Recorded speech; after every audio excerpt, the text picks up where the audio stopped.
हरियाणा के प्रभारी जो सभी कार्यकर्ताओं की और नेताओं की बात समझते हैं और उस बात को समझ करके उस पर कार्रवाई भी करते हैं, ऐसे हमारे प्रभारी हैं।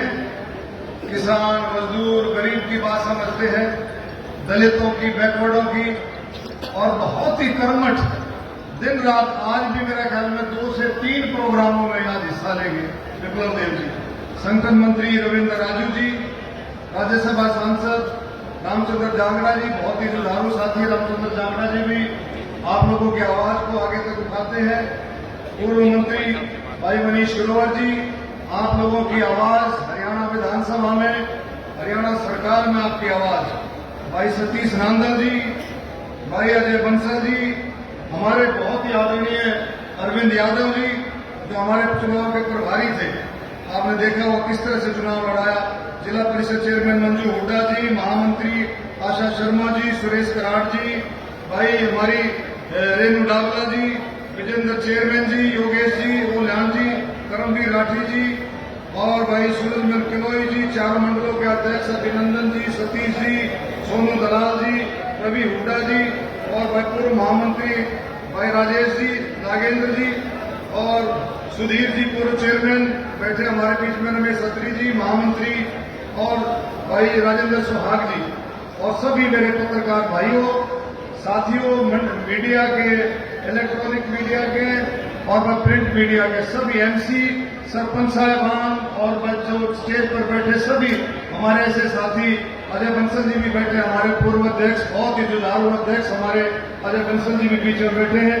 सबसे बड़ी बात यह है कि भाई सतीश नांदल जी कह रहे थे कि भी कलोई का जो है, गढ़ी सांपला कलोई का चुनाव आसान है, मुश्किल है, और भाई जीतना और ना जीतने में कोई फर्क नहीं। ये चुनाव भी एक अटकल भी है।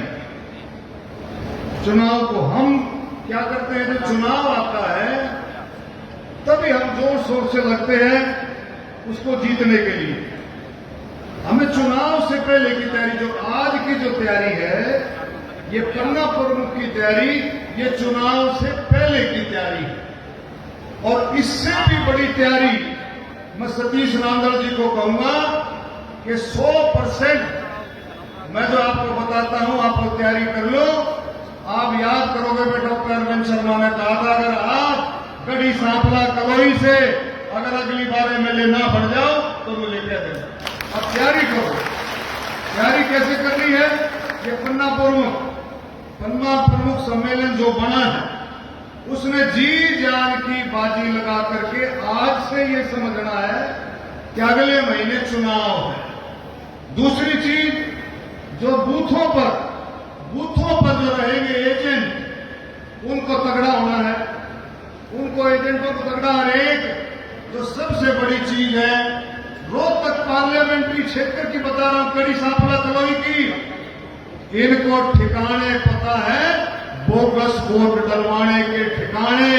कांग्रेस को ठिकाने आते हैं, आपको वो ठिकाने नहीं पता है। वो बोगस वोट डलवाने के, अगर हम बोगस वोट रोक लें, मैं संगठन मंत्री जी भी बैठे हैं, प्रभारी जी बैठे हैं, मनीष ग्रोवर जी भी, जांगड़ा साहब भी, वो अगर रुक सकता है तो भाई आधार कार्ड के बेस पर रुक सकता है बोगस वोट। मैं कोशिश करूंगा, और आप सब भी मैं अपील करता हूं कि इलेक्शन कमीशन से बात करके कि कम से कम रोहतक पार्लियामेंट्री क्षेत्र और असेंबली, इसमें अब की बार एक एक्सपेरिमेंटल मॉडल के तहत एक मतलब ऐसा तजुर्बा करते हुए इसको आधार कार्ड कर बनवाए। और नहीं तो मैं सतीश नांदल जी को कहता हूं कि आधार कार्ड हर एक वोटर का, अपने हल्के का आधार कार्ड होना चाहिए।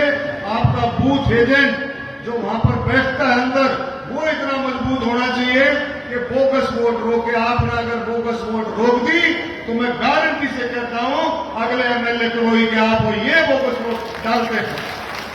हमारे को कहता फिरता था कि भी मेरे साथ ज्यादती हुई पार्लियामेंट के चुनाव में।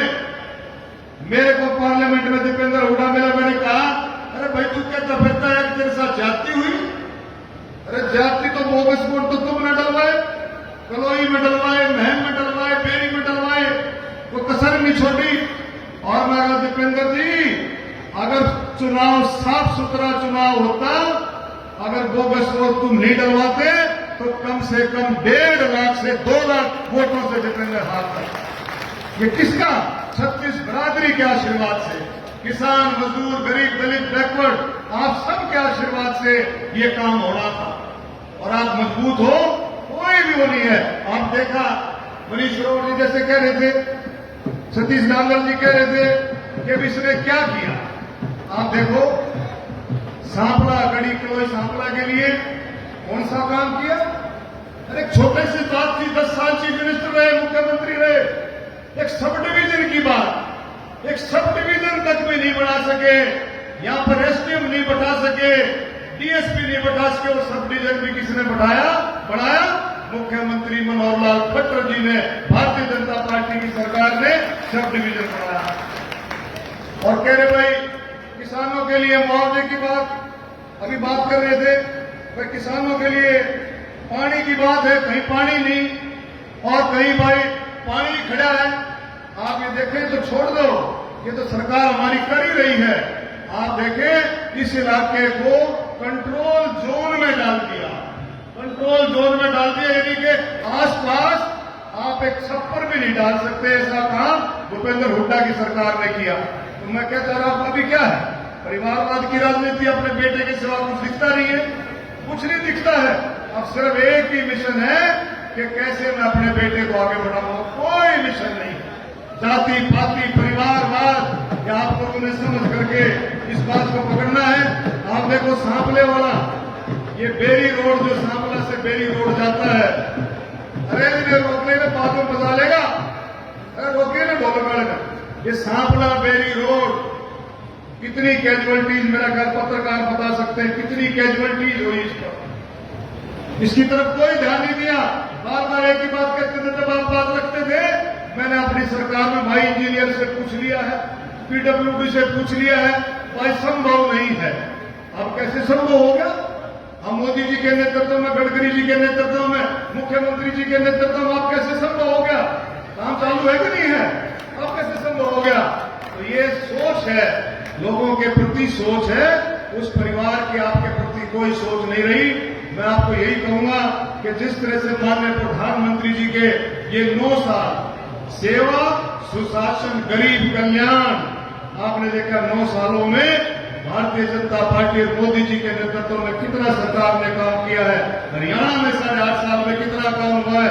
एक एक बात को, एक एक चीज को अगर हम पकड़ के देखें, कितनी सारी केंद्र की योजनाएं, कितनी सारी हरियाणा सरकार की योजनाएं गरीबों के लिए, किसान, मजदूर, गरीब, दलित, बैकवर्ड, नौजवान, कर्मचारी, व्यापारी, छोटे व्यापारी, बड़े व्यापारी, फौजी भाई, खिलाड़ी, बुजुर्ग, नौजवान, महिलाएं, सबके लिए कितनी तरह तरह की योजनाएं हरियाणा सरकार और केंद्र सरकार ने मोदी जी के नेतृत्व में दी है। उन योजनाओं के बारे में आपको ज्ञान होना चाहिए। एक किताब है, बुकलेट छपी है, मुझे उम्मीद है कि सतीश नांगल जी के नेतृत्व में बुकलेट आप तक पहुंची होगी। उसको पढ़ो, उस किताब को पढ़ो। सेवा, सुशासन, गरीब कल्याण, वो भारतीय जनता पार्टी सरकार की तरफ से वो किताब छपी है, उसको एक एक पन्ने को गौर से पढ़ो। आप बहस कर सकते हो, आप लोगों के बीच में जाकर के बता सकते हो कि 9 साल में केंद्र सरकार ने ये काम किया, हरियाणा सरकार ने ये काम किए। जब हम एमपी बनने से पहले, आपको याद होगा, हमने एक आवाज लगाई थी कि भादरगढ़ से सांपला तक मेट्रो से जोड़ेंगे। आपको याद होगा, मेट्रो से जोड़ेंगे। मैं माननीय मुख्यमंत्री जी का धन्यवाद करता हूं।